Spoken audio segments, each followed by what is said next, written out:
Hello, everyone. Hey guys. We're Hey going to Ted, how give you it doing? a second. I'm doing all right. Eric, how are you? We can say hi to Uh, each other while everybody else joins us. I know. I love that I get to do this with you. One of my favorite people. Aw, you too. Yeah. No, I missed launch already. That was too much fun. Well, we get to But do it. now we're going to talk about freshmen. So we're going to go from application season that we're in the middle of to talk about freshmen and the That's outlook true. and all that. So it's when things are still a little bit in the early part of the journey. Yes, indeed. Well, why don't we introduce ourselves? Eric, you go Sounds first. great. Sounds great. My name's Eric Harter. I'm a senior college coach here with ESM Prep. Been a college coach now for over 8 years. I've helped hundreds of kids on their path. And freshmen are some of the most fun because, yes, there's some simple pieces to it, but there's also a lot of ramp up time that we have to get to learn the freshmen and really maximize what they can do this year to help set them up for college. And hello, I'm Ted Murguia. I've been doing this a year less than Eric, but I have always loved working with freshmen because we get an opportunity to influence a lot of decisions without being heavy-handed in the process. So thank you for being here and hope that this is a beginning of a relationship over the next 4 years until college begins. So why don't we Absolutely. get started? Eric, all yours. Cool. Yep. So I mean, there are three main pillars within the freshman year. It really is, you're going to hear us talk about it over and over again on academics. This is when the classes are the easiest. It's not saying freshman classes are easy, but in terms of their sophomore or junior year classes, oftentimes they are much easier than those classes can be with the amount of APs and honors classes. So focusing on getting really good grades, I call it making their layups, make their layups with their when their classes are easier so that we know that we're in a good spot because the A in freshman year is the same as an A in junior year. So a lot of those early grades really do matter and have a lot of effect on our future GPA. So focus on academics. Still try and line yourself up with a challenging curriculum. We don't want to take the easy way out. We really do want to try and push that rigor. And that starts on the right track in ninth grade. So working with a counselor, ensuring you're in the right spot to also do well, push your rigor in a direction that you can take really hard classes based on the goals of the colleges you're looking at. Activities. This is the exploration phase. This is when you're out there trying to figure out maybe what you might want to do, what you like doing, also what you don't like doing. You don't need to have 50,000 activities. We'd rather have 3 or 4 activities that you are ingrained in, that you do the rest of high school. So it shows colleges that you've built up time, leadership capital, all these things that could be really, really important. But it starts with exploring the different clubs, maybe different sports, developing connections or passions. Maybe that's kind of in like the business world, if you're kind of businessy, or maybe even on the science side, exploring how you can really pursue the interests that you have. And the last one, it's healthy habits. This is prioritizing sleep. That's the big deal with high school kids is sleep. It's so important that you guys are getting the sleep that you need, but it also is organization. If you're not a naturally organized person like me, I'm not that type of person. I have 14 different check boxes and processes from Google Tasks to my calendar to my phone to reminders. And it's because in the end, my brain does not reconnect back to those things I might need to do. So I must set up these processes or I would lose things or forget things. So understanding yourself a little bit and staying organized, but in those balance, but getting those proper routines. This obviously can be a lot in nutrition, a lot of eating schedule, especially if you're super active in a lot of sports. Having the right fuel for your body can be super important because you're managing all of that stress on your body, but also the stress of testing and academics and assessments. Knowing that you're in the right spot with your mind, health, and body is going to be very, very important. Okay, well, so then let's dig into the academics. Love it. Um, so a couple reasons, a couple things to really think about here. Freshman year, we did a massive social experiment here with COVID. So right now, seniors that took Algebra 1 during the COVID years are discovering they didn't learn. And it's affecting everything. So when we say that what's happening, what happened last year, honestly, and then what's happening right now, freshman year, it really does lay the foundation for future success in classes, math in particular, sciences become important because whatever you take this year, you may decide to take the AP course of bio or chem or physics um, junior and senior years, and knowing now whether you like this is very important. But getting good grades, absolutely super important. We know that as a society, we push that hard. But I would also say to lay that foundation for future success, you need to learn. And so focus on the learning and focus. This is an opportunity to focus on understanding how you learn. I know with my kids, it was very different and they were different from me. I always learned in class. I love to go to class. I pay attention. I asked a lot of questions and I was a very, very visual person. So if I'm hearing somebody talking, explain it to me, it was good. And if ever I didn't understand in class, I had to go home and learn from the textbook, and that was very tough. Um, so usually what happened is I would call up a friend and say, help me out here. I don't get it. Some people learn very well from the textbook. So if that's you, great. Some people learn much better from practicing a lot. It turns out for me, homework wasn't that important, but I know that some of my peers, if they didn't do their homework with the intent of learning, it was a catastrophe. And so getting into that kind of habit that you're really going to class to learn what you're going to what the material and really make sure that you retain it over time becomes very, very important. So that's kind of the one thing. We tend to focus on grades a lot, and I think that freshman year is really the opportunity to say, okay, look at myself and understand myself a little bit better and understand how I learn. So that's kind of one thing that's really important. The other part is discover Sure. what academic subjects you're interested in. It's very early to start thinking about what you're going to major in college, but if you only take one chemistry class now, then that might decide whether you like chemistry or not, and whether you would even consider that as a major for college.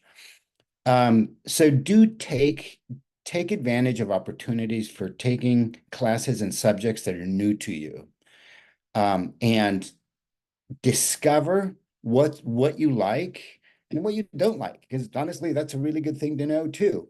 Um, so make time to do that. And then lastly, the build confidence, right? This is an opportunity for you to build some momentum. And we'll see in a little later slide, if you're not getting that momentum, figure out how to get it. Get help. And it Yeah. really does, being successful early on really builds a lot of confidence. Yeah. And confidence isn't always the easiest thing to build when you're 14, 15 years old, because a lot of times confidence comes through the work of getting the A, not necessarily when it comes easy. And so that's piece of the puzzle is when you are starting to juggle a few different things and kind of understanding what it takes and figuring out the learner that you are. And if I knew what type of learner I was in high school, I always thought I was like visual, but I'm actually audio. Like if you give me a book to listen to, I am much better at regurgitating a lot of that information than I would be in any sort of visual format. And so for me, it's finding it would be finding those right pieces to how you learn is so important. But confidence comes from doing the work and pushing yourself, not necessarily because you just got A's and it came easy to you. So that can be really kind of easy to fall in that trap when things do feel easy, that you're not actually building your confidence because then when you do hit that hard class, you're now like, oh man, this is now really hard. And now your confidence starts to shake a little bit when in reality, you just need to put in the work a little bit. Yeah, and that often comes the opposite of doing your homework to learn is doing your homework to get through it. And that happens when you don't have time, right? You ran out Yeah, of time, it's late, it's due sometimes in 15 minutes, sometimes at midnight and it's 11:45, and you just do what you can to get through it, and that is of zero value. So prioritizing time, another thing we'll get to in a minute, so that you allow yourself to learn, super important. for sure. So strategies. I mean, a lot of this is stuff you guys have heard of before, but it really is important when you're talking about academic success, is like setting clear goals. It can be for some kids if your goal is Stanford to be like a grad like Mr. Ted here with a Stanford grad, like you're going to need A's. And you're getting all A's and define what that means. But you know what? If you, that is not your top end goal, your goal is a TCU, SMU, University of Miami. Well, guess what? You still need to have really good grades, but have those targets of what you're looking at. And I always in freshman year, like our students to kind of let's keep every option open. So we're going to start at the top, and then as other grades and maybe less A's start to move that expectation a little bit, but that might not be what success is to you. Success could be around that work ethic. I mean, that I have 10 and 7-year-old. I don't ask them what their grades are. I ask how hard did you work on it? And what was your effort?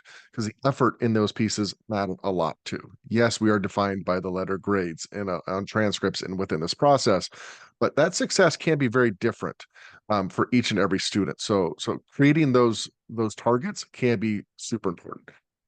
This is what I wish I did when I was in freshman year. Algebra 1 was just really hard for me. They put letters and numbers together. I didn't go seek out the help of others. It wasn't until my mom, who had a friend that knew how to help me, that it was like, oh, this is how this works. But that was now 3 months in the semester. That semester was, I was never going to get that grade back to an A because I didn't have the foundations. So a lot of that is, I tell kids, it's finding out, are you 100? So at the end of the night, are you 100 on what you learned that day? Because if you got 100, like if you're going to get a 100 on a quiz the next day, then you're going to be good. You're going to get 95% or better on most of those things. But if not, you don't quite know it 100%. Well, then what is the plan to get you to 100% for that day? That could be talking to a teacher, that could be talking to a friend, that could be asking mom and dad for a tutor. So a lot of those things is becoming aware of where you might be deficient, because oftentimes when we see a lower grade, some kids really feel they did well, but they actually didn't. And that's a deficiency that you don't know. And that can be really, really difficult, especially in courses that build on themselves like math does. So utilizing help, seeking that help way earlier than you expect can be a wonderful thing. And it can be just asking questions in class. Sound like Ted. Ted said when he didn't know, he started asking for help. That is an important thing. And sometimes I just didn't want to admit that I didn't know it. And so I just felt like I should know it. Everyone else seemed to get it, but I didn't. And I didn't quite understand why until I started to build the foundations with my mom's friend who tutored me. Then it all started to make a lot more sense and it became a lot more successful. And that's that support system. So that is can be your best friend that is really good in that chemistry class. And it could be the teacher, tutors, mentors, like college counselors, like we are. Like there's a lot of the support that's around there. Your high school is designed to help kids become educated and help. There are resources there. There are juniors and seniors that are volunteering their time at lunch and after school to tutor. There's a lot of these pieces in the school that you just have to go build that system. That's going to be on you. The teachers aren't always going to be able to be there for you, but there's so many different offerings from YouTube videos to there's always ways to help get your deficiencies up a little bit higher. But it starts with building that support system. And sometimes that's mom or dad. And yes, sometimes it gets hard to listen to them sometimes. That's why Ted and I have a career. But in the end, it's one of those things that they might also be able to help. If your dad's a rocket scientist, like my buddy who works for NASA, he can help you in math. And you just have to listen to it and figure it out because it'll be really helpful for you. But connect with those that can help you and do it early, and you know you'll be in a good spot. And let me make a couple of good points here to just emphasize that. I tell all my students the best possible outcome out of asking for a tutor early is that you meet with a tutor 2 or 3 times and then you say, you know what, I got this. It's fine, right? Because you realize you are understanding. Now, a lot of times that doesn't happen. And then good thing you ask for a tutor early because if you have a test next week and you ask for a tutor now and you're catching up on 4 or 5 weeks worth of work, it's not going to happen. So ask for a tutor early. And then if you don't need the tutor, fine, go do something else. I'm going to tell you a little bit about how we did calculus in my high school. It was a class, oh, probably about 10 of us, 12 of us. Um, and it was the smart kids. At the time, calculus was rarely taught in high school. So it was a big deal that we were in calculus class. And so what we did, that's the only class where I really did a lot of homework. And I would go home, try to do all the homework. Invariably, I was unable to do all of it. So then we started calling each other. So all the class, we would all talk to each other every night that we had homework. And then finally, when we'd get down to the point where none of us could do it, we had one parent of one of the other kids in my class really was very, very good at calculus. So then we would go to him, he would explain it to his son. his son would get on the phone with us and explain it to all the rest of us. And it's like, okay, sometimes the dad couldn't get it either. And then we would all show up in class the next day completely irate at the teacher and say, hey, nobody understood this, is not fair. And sometimes he'd say, oh, I gave you the wrong problem, sorry. But that was a really good lesson for me and sort of cooperative homework doing and learning, because we really try it on your own first, understand what you don't know, and then go get help understanding what that is. It was a very successful strategy. So I love that way of learning, and applied it all the way through my college career too. So anyway, Eric, back to you. Support systems. Oh, you already talked about Yep. those. That Yeah, we talked sorry. about, I mean, in terms of getting your peers and kind of what you're talking about, that was a Yep. support system that you were using within. And it's so important. I mean, if you can have where you have a study group where you are actually learning, not where one kid is just doing the work and you're Right. just turning it in, it really, and this is college for you. This is what they're doing in a lot of cases, is getting you guys around your peers. Because guess what? When you're in the work world, Ted and I are doing it right now. Yeah, we are. Like it's literally what is happening. So connecting with those around you to facilitate the learning is so vital. And I remembered one more point I wanted to make, Eric, about something you said, that you felt you were the only one that didn't get it. You felt like you should get it. And just keep in mind that we are all imperfect people, and so are teachers. It is not possible for a single teacher to be able to address everybody's learning style. So go in knowing that some teachers are just not good for you, and you're stuck with the teacher. And so whenever I get that complaint, and it happens early on most years, it's like some student comes back, it's like, oh, my chemistry teacher. Why are we picking on chemistry? Anyway, it's always chemistry. The chemistry teacher is terrible, has a reputation for being a terrible teacher. My first question is, okay, I get it, but you're stuck there. So how are you going to learn this? And just figure out how you really are going to go learn this if it's not going to be from the teacher. And that often means go to that support system and figure it out. So I guess all that to address the don't feel bad if it's not working. Chances are that it's the combination of you, the teacher, that just doesn't work. And that's okay. And figure some other way to make it work. Okay, so let's move on to activities. I actually divide activities into activities in school and activities outside of school. But before we get into the specifics, let's talk about why we're doing this. I guess the activities are a way to discover new things and what you are interested in. Um, from a college application perspective, it matters because think of the application process, right? When applications first come in, there's a very numbers-based process that happens where they say, okay, everybody below this GPA and below this test score, we're going to put you in the pile of we're going to read it later, maybe, because you're not getting it. And then there's a thin layer at the top, which are just the super smart, brilliant, amazing students that are like, yeah, those guys are all in. So then when you think of it, what's left in that middle is a bunch of people that have more or less the same grades and more or less the same test scores. So then how do they decide? And just to give you some idea of the numbers, Duke, I heard the director of admissions at Duke give a talk the other day, and he said they got 44,000 applications. In that first cutoff, they cut out 4,000.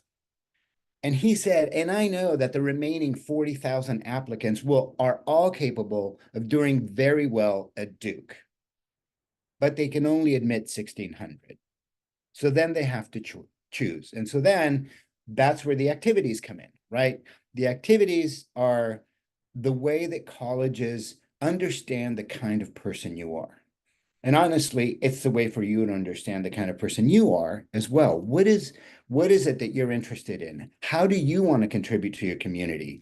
And it doesn't mean that you go do community service. What I do for my community is I work a lot on Ocean Conservancy, and I volunteer at the Pacific Marine Mammal Center taking care of marine mammals, those sea lions and elephant seals, and right now we have a fur seal too. And we do a lot of research for those animals, and they are harbingers of what's going to happen of the health of the ocean.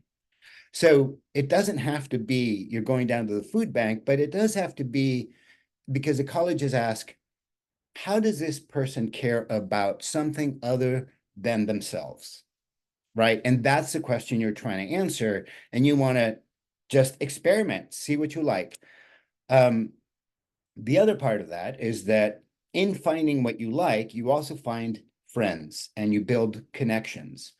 And it's not only friends that are your grade, because that's what a new opportunity in high school is that now you can make friends of different ages. When you're little, it's like the moms all go out with kids that all have the same age when you're, preschool. And then through most of elementary school, your friends are your classmates, right? And everybody's about the same age. In high school, if you allow it, you have the opportunity to grow that. There are, like Eric said, juniors and seniors that are peer tutors that are there. They actually want to help. There are programs at some high schools, like at Woodside High School, they have Link Crew, which is juniors and seniors that specifically go welcome freshmen into the school and just teach them about how the high school works and what teachers are good and just like be a mentor, be a friend that knows what's going on. Even beyond that, this is a chance to make friends with your teachers. Um, if only to be very pragmatic, junior year, you're going to need recommendations from two teachers to apply to college.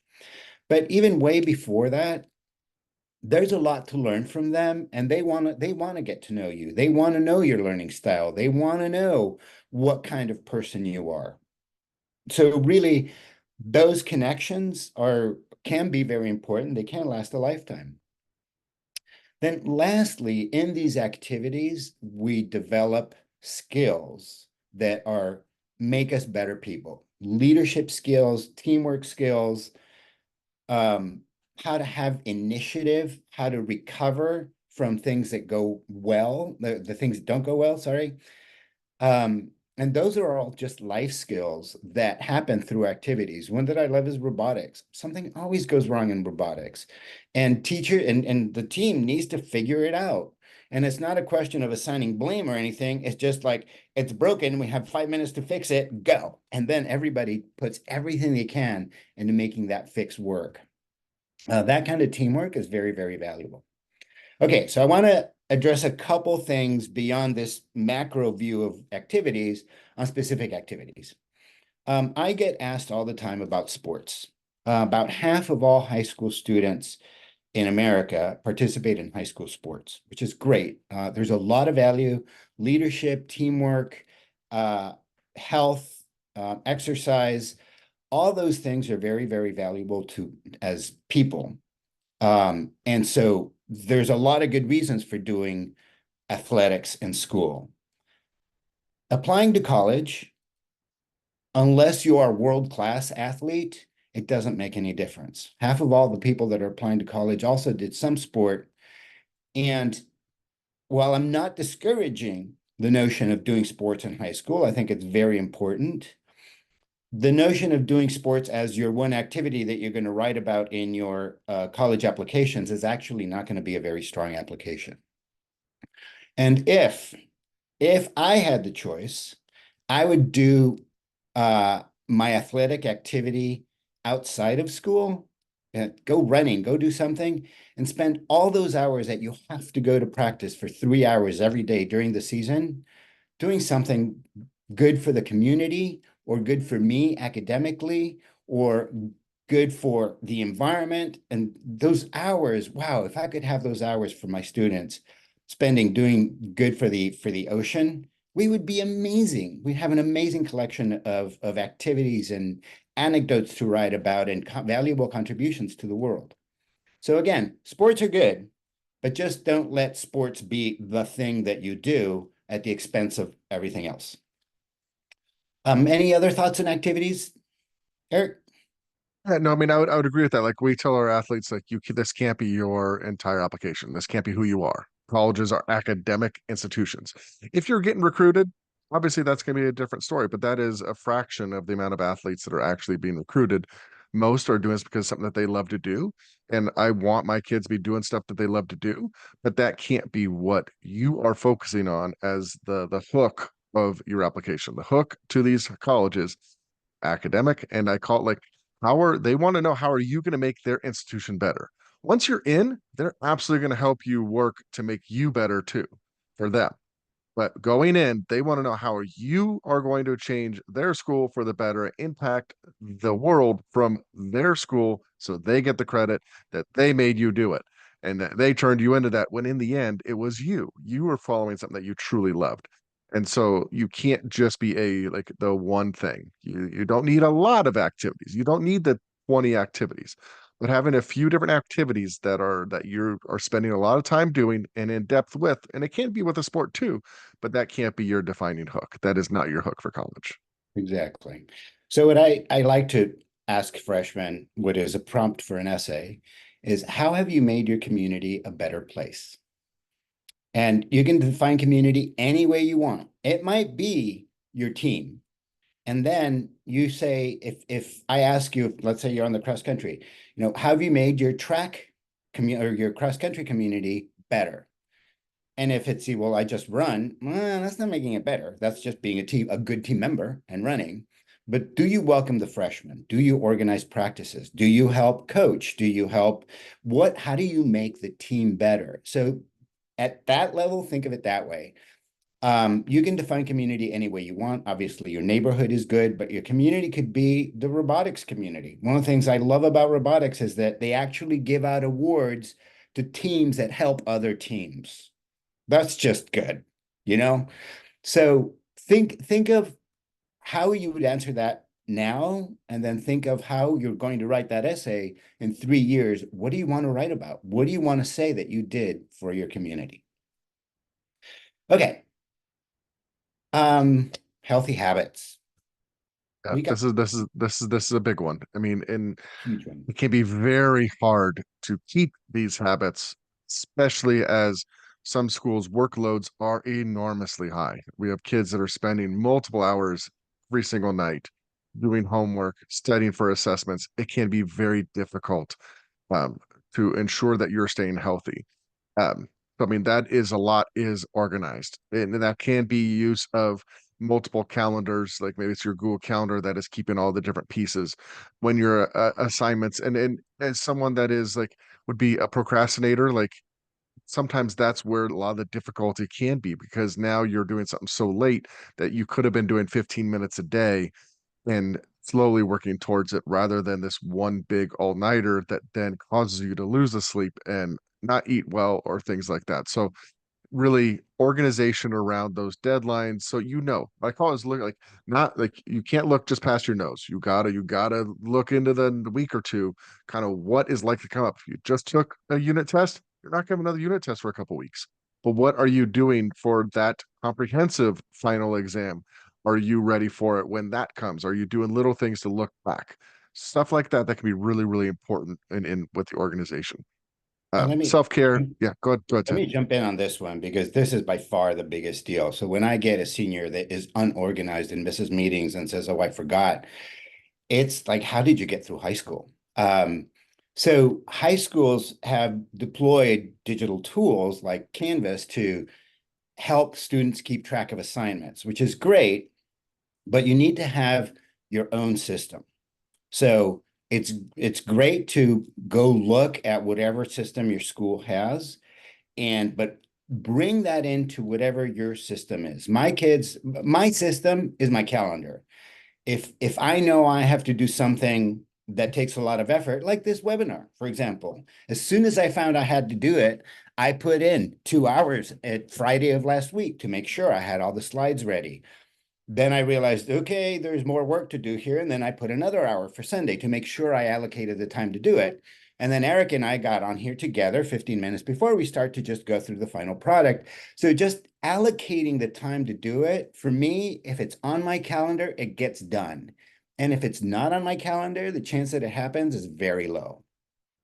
So find your thing. What is it? Where is it that is your Bible, if you will, right? The source of everything you're going to do and where you keep it, you keep it written and check it off.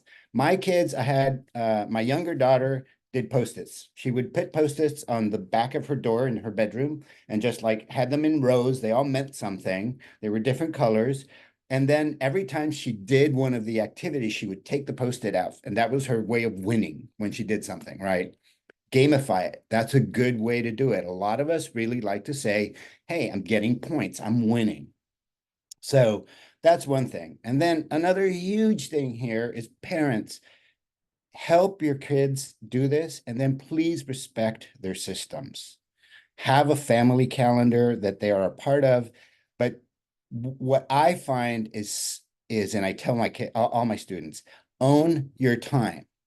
So if mom comes and said, "Oh, I forgot to tell you, you have to go to the doctor tomorrow afternoon," well, the doctor's probably one you have to do, so you need to do that. But we're having dinner with grandma tomorrow, and you made plans to get your homework done tomorrow night. It's like I can't find, you can't be finding out the day before. So parents, please respect their time and their organization methods. I see this falter all the time, and it makes it very stressful for the students. And because mostly if mom or dad says it's going to get done, it just gets done. And then the student needs to adapt to stay organized. Okay, off my Sure, for soapbox. I've sure. said two things. Nope, nope. It was all wonderful. I mean, staying organized, but also like it's hard. Parents, things do come up, but it really is about continuing to look ahead and plan those events so that things can be planned accordingly around it. And that's why in this we keep prioritizing our self-care and sleep, knowing that the vast majority of my students are not getting near the amount of sleep that they need, especially as a growing human, brain still growing, a lot of those things. It's so important to prioritize sleep. And that's also where then the prioritize of time. There's like a lot of times kids will go, I just don't have time. Well, I mean, if you look at your screen time, I can find you a lot of hours, guaranteed. It tells you directly how many hours your screen time is going, and it can be multiple hours a day. And so it really comes down to maximizing the time that you're awake so that you are getting the proper sleep. Eating well, eating regularly. This you are not at the age that you need to be intermittent fasting and doing all this type of stuff like I have to do as a 40-year-old. So in the end, eating well is eating regularly, eating properly, getting out there and exercising, really moving your body so that then you have the brain habits that are kicking in with all the endorphins and the different pieces of the puzzle. So self-care is really important. And sometimes it might just be sitting in the back and reading a book because that's going to help you go into the place that you enjoy. So it's finding those things that really do recharge your bucket, and everyone's bucket gets filled different ways. And so it is figuring out what does make you kind of recharge and making sure you have time dedicated every week that you know I'm going to be able to go do that fun thing, whether that's hanging out with friends, whether that could be reading a book. It really is focusing on how do you keep yourself healthy through this difficult and sometimes you're pulled in many directions type of life you have in high school. And I think that's the biggest thing. And freshman year is generally there are fewer things pulling you in different directions, but it gets harder sophomore year, and junior year is even harder. Often junior year is the hardest. Senior year can be tough. It depends on the school. But the thought to have is what is important to me, and how do I make sure I have time for those things that are important to you, and set that set of values that you're going to continue. Because freshman year you can mess around with it a little bit. Sophomore year it gets a lot tougher, and junior year you can't. You just don't have enough time. So if you have a solid set of values that help you make wise decisions about where you spend your time, you will do a lot better throughout your high school career, and honestly through your college career and beyond, because understanding what it is that's important to you and making sure that you set your time and your activities aligned with that is very, very important. For sure. For sure. And the next one, I mean, in the self-care, kind of also with those relationships, nurturing those relationships. Students that truly love their high school experience, it's going to come down to the relationships that they built within it. That could be on the sports team, that could be with their family, and all of those support systems that those relationships we're relational beings. This is who we are. And so finding that support group, I wasn't someone that had 14 Yep. different friends. I had my 3 or 4 really close friends. That was our group. Ted, you have something? Yeah, you no, you froze for a second there, but it caught up, so you're good. Okay, okay, But it I came back. will, I will, I will jump in on that one. This one is the think of it as a support network, and think of and as I was saying earlier, is you get to share. Things will go wrong, and having somebody to talk to about it and help you work through things, you do not have to do this on your own. And that Eric, I think you were similar to me, but I did not understand that when I first got to high school. And because I hadn't done it before, right? It was, I always just went to school, did my work, and it was fine. And now it was the way there's a lot more to it. And having that circle of friends, those teachers that you know well, that you like, certainly at home, very, very important to make sure that not only you have them around, but you share with them and tell them this is what's going on in my life. And sometimes it's just, okay, that's what's going on. And sometimes it's the, I need to tell you this because it's going to make me feel better. Yeah. It's, I mean, that was not my household at all. It was, and so I think that's part of it too, is figuring out where you can build that support that's for you as well. Now, I mean, that comes down to also that managing the stress. High school is stressful. There's no way to remove all the stress out of it with like our students with the choice of wanting to go to college. Like there's going to be stress within this. A lot of I think stress comes from just the lack of organization and planning. And so you have this mountain that comes at you versus when you know kind of be diligent little by little. But there's that fill in your bucket, that mindfulness or that creative outlet or those things that kind of refill you and let you escape that stress a little bit. But in the end, the stress is going to be there.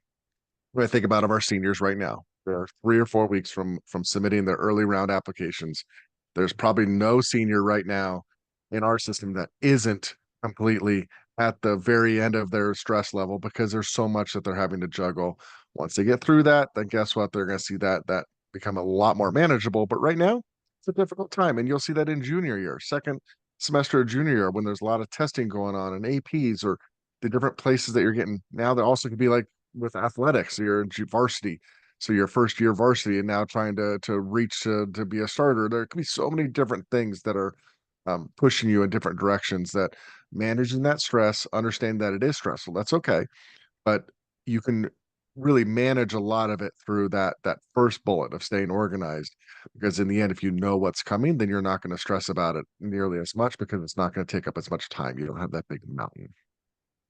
And so I have a couple of things on this one. One of the things that has surprised me about this job is how almost every single family has something fairly dramatic has happen. And whether it's death of a parent or long-term illness or just so many things happen to families and we don't talk about it. Um, and I'm realizing this. We had launch like 3 or 4 years ago. We had, I don't know, 25 seniors there, and everybody was writing about some drama that happened in their family or in their life, or had one that had brain cancer when he was in middle school, like all these really big things. And of all 25 kids that were there, there was only one that didn't have something like that. And he said, I don't know what to write about. I'm just a normal kid and nothing happened. And in fact, he wasn't normal. He wasn't average, if you will. Um, and in fact, he was fairly unique because nothing really big and dramatic had happened in his life. So when that happens, we need to have these coping strategies. And I really think of we don't talk about mental health enough. And high school is a just boiling cauldron of mental health possibilities that could go wrong. Um, and I really like to think of a therapist as a coach, right? Nobody would think of joining the track team and not having a coach. I mean, you could, but it's way better if you have a coach that just helps you get through it and motivates you and stuff. I think of the same way as therapy. I mean, honestly, we should all have a therapist just because it helps. And therapists are trained to not cure your mental illness, but in fact to give you healthy coping strategies and ways to help you manage the things that happen in life in a healthy and positive way. So I just make my push here for any time you see a moment where I could use some coaching here, a therapist is a great idea. And we don't do that as much as we should. It's not even close. Yeah, I mean, and unfortunately, we see the stresses that fall upon a lot of high school students every single year. So it really is such an important piece that it all does really work out in the end. We just want you to, like, how I put it to my students is, when we are all done, you've submitted all your applications, you've chosen your college, you look back on high school and you go, you know what? I don't have any regrets of how hard I worked, what I did.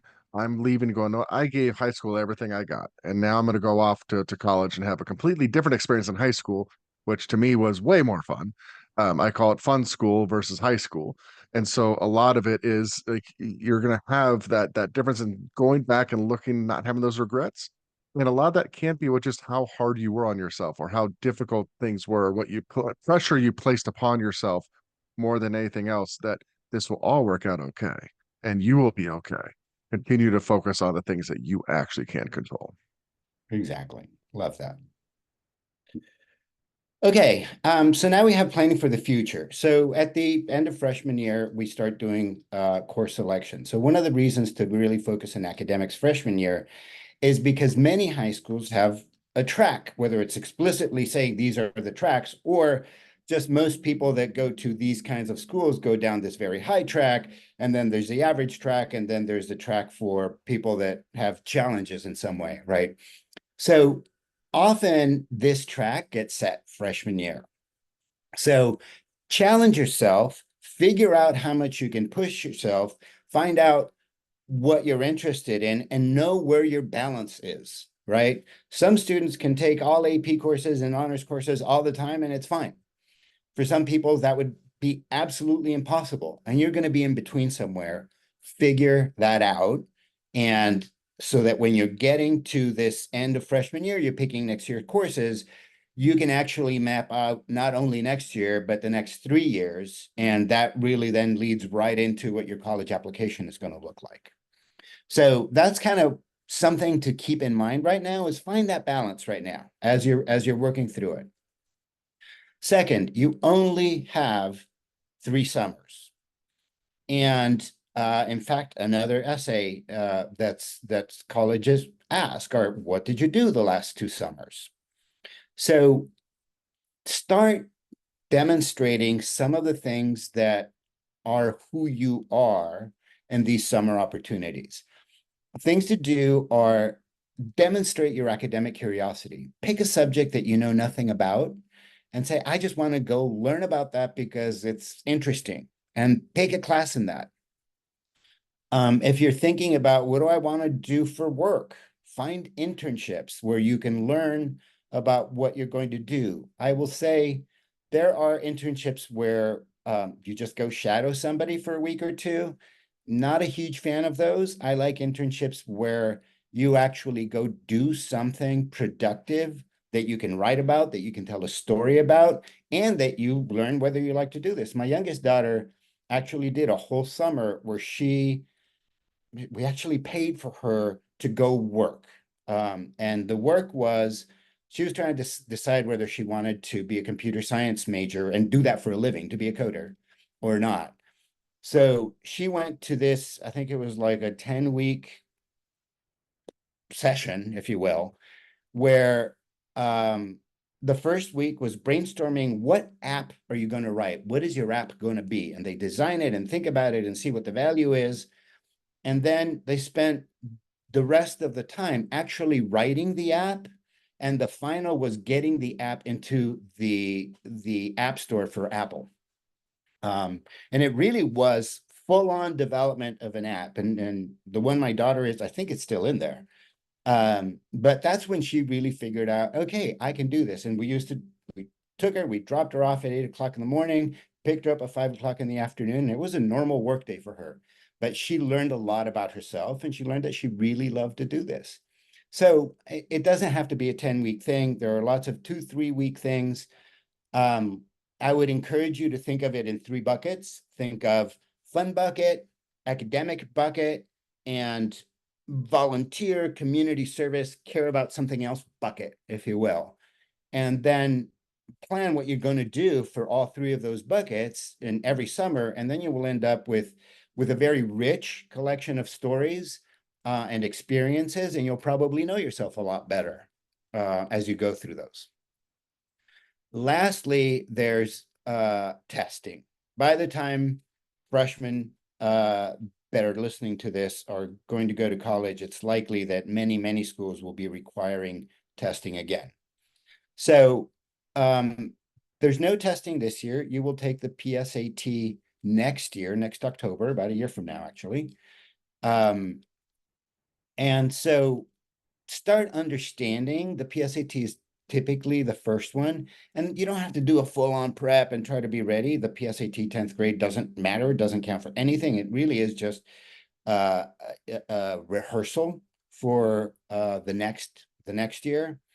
But some people are good at testing, some people need a lot of help. So if you figure out which one of those you are, and then consider like, okay, I need probably more help with these, I'm going to start to figure it out perhaps next summer.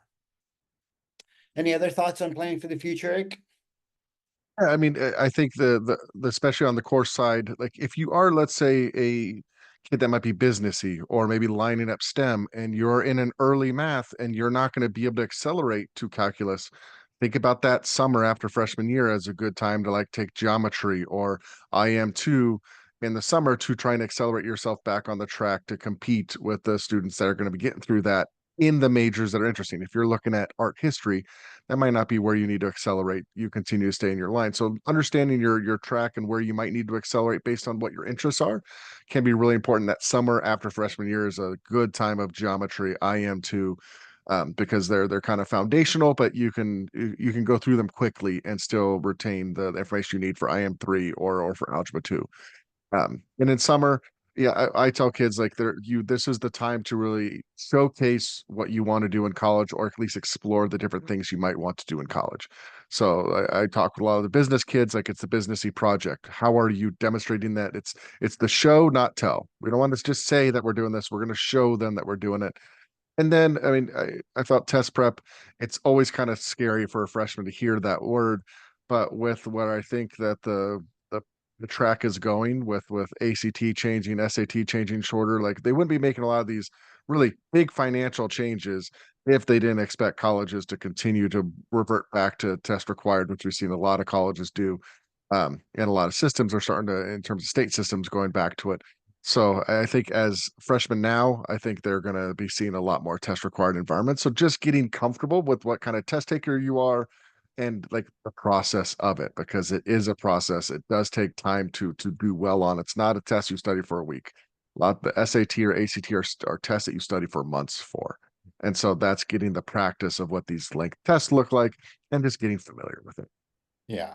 Well, and thank you for making that point, Eric, because I completely glossed over it. But to be clear, the majors that require that essentially 5 years of math and 4 years of high school are engineering and business. You need to get to calculus. And in fact, with engineering, you can even go a lot further. So if you really want to get to even calculus BC or differential equations or linear algebra, the more math you take if you want to be engineer, the better positioned you will be. For business, calculus is fine. And then also thinking, if you want to keep the door to pre-med open, make sure that you take both chem and bio, and then one or both of the AP courses of that, just because that strengthens your application. Then the last one, which is very competitive right now, if you want to do computer science and you want to go to one of the top schools, you need to start coding now. And I know it sounds really soon, but at the end of the day, coding is learning a language and learning how to use the language. You can learn that anytime. It's not like you have to have all these foundational math courses or anything. The people that are successful in applying to the most selective colleges for computer science programs have done a lot of coding by the time they get to their senior year and have a portfolio to show for it, and may have even entered competitions or won awards. So that's one that you really need to plan for. Okay, well then we're running out of time and we're right at the last one. Yep. All yours, Eric. Cool. So I mean, this is kind of the blueprint. If you have a take a picture of this, it kind of has everything that we talked about within this presentation of academics and activities and self-care and clear goals. So these are kind of the bullet points that if you hit these marks, you're going to have a wonderful freshman year and leading yourself into a completely bright future. So a lot of this is controlling what you can, not putting too much pressure on yourself, but also really looking forward to the next 3 years, because you're going to set yourself up for a wonderful experience in high school. Awesome. Do we have any questions? And put them in the Q&A. We'll take a minute here. Otherwise, thank you for coming.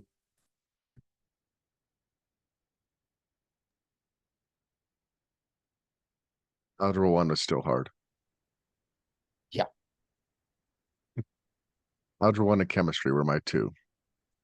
Cool.